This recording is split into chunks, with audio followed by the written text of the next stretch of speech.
종말 바이러스가 퍼진 지 280년이 지난 뒤 인류는 완전히 이 행성의 역사 속으로 사라졌다. 마지막으로 살아있는 인간을 본 건 벌써 100년 전의 일이었다. 눈앞에 모여있는 수많은 좀비들을 바라보며 너는 문득 깨닫는다. 너 역시 최근에서야 이 몸을 완전히 통제하게 되었다는 사실을. 그 전까지 너는 그들과 다를 바 없었다. 그저 이곳저곳을 떠돌아다니는 존재일 뿐이었다. 사실 좀비들끼리는 의식으로 서로 소통할 수 있다. 하지만 그들의 대화 주제는 언제나 뻔하다. 인간을 찾거나 인간을 먹는 것뿐이다. 그러나 너희는 이미 100년 동안 굶주려 있었다. 그때 한 좀비가 너의 시선을 끌었다. 순백의 옷 위에는 오직 너만이 이해할 수 있는 글자가 적혀 있었다. 그는 너처럼 생전의 기억을 간직하고 있었다. 지난 세월 동안 그는 줄곧 같은 존재를 찾아 헤매왔다. 그리고 너는 그가 지난 10년 동안 만난 첫 번째 각성자였다. 너와 그의 만남은 이 무리 속에 너희와 같은 각성자가 더 있다는 뜻이었다. 너는 그와 같은 옷으로 갈아입었다. 그리고 둘은 무리 속을 떠돌며 같은 방식으로 더 많은 각성자를 찾으려 했다. 하지만 너희의 이상한 행동은 주변 좀비들의 시선을 끌었다. 그들은 마치 너희에게서 인간의 냄새를 맡은 듯했다. 분명히 너희를 먹잇감으로 인식한 것이다. 동료는 눈앞의 좀비를 단번에 주먹으로 쓰러뜨렸다. 그제야 알게 된다. 너희는 단순히 기억만 되찾은 것이 아니라 이 몸의 힘 또한 강화되었다는 것을.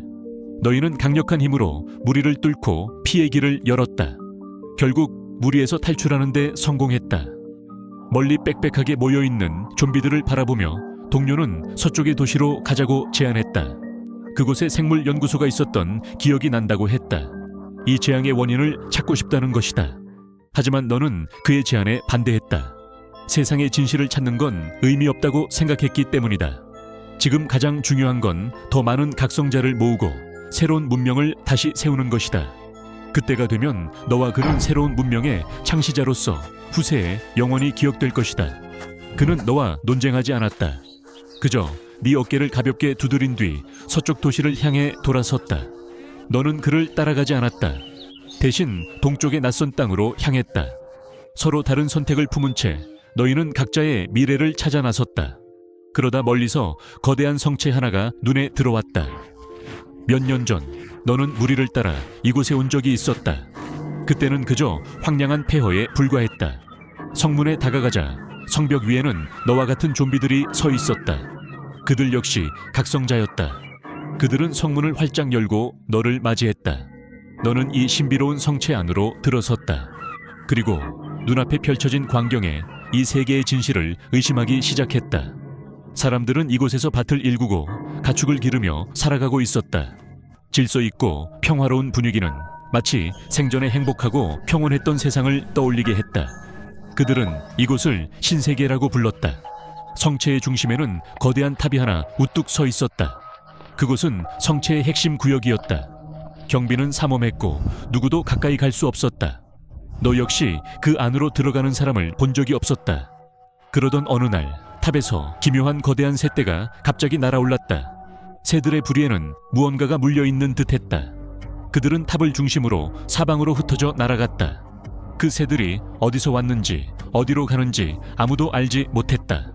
다음 날이 되자 그 새들은 아무 일도 없었다는 듯 다시 탑으로 돌아왔다. 얼마 지나지 않아 남루한 차림의 사람들이 성문 앞에 나타났다. 자세히 보니 그들은 살아있는 인간들이었다. 성문이 열리자 그들은 그대로 안으로 들어왔다. 하지만 이상하게도 그들의 눈빛은 텅 비어 있었다. 마치 영혼이 빠져나간 껍데기 같았다. 그들은 멈추지 않고 곧장 탑으로 향했다. 경비병들은 이런 광경에 익숙한 듯 아무런 제지도 하지 않았다. 그렇게 인간들은 탑 안으로 들어갔다. 며칠 뒤 탑의 문이 다시 열렸다. 그 안에서 너와 같은 각성자들이 걸어 나왔다. 그들의 찢어진 옷차림을 보면 그들이 바로 그때 들어갔던 인간들이라는 걸 알 수 있었다. 하지만 그 수는 분명 전체의 3분의 1에 불과했다. 이어서 몇몇 경비병들이 좀비 무리를 이끌고 나왔다. 그들은 각성하지 못한 좀비들이었고 성 밖을 떠도는 것들과 다를 바 없었다. 그들은 성 밖으로 내보내졌다. 너는 다시 탑을 바라봤다. 그때 탑 꼭대기에서 또다시 새떼가 날아올랐다. 그리고는 어디론가 흩어져 사라졌다. 또 다른 인간들이 성문 앞에 도착했다. 그들 역시 눈빛이 비어 있었다. 그런데 그들 사이에서 너는 낯익은 모습을 발견했다. 글자가 가득 적힌 그 옷, 바로 너와 헤어졌던 동료였다. 너는 인간들 사이에 섞여 들어갔다. 그들과 함께 탑 안으로 향했다.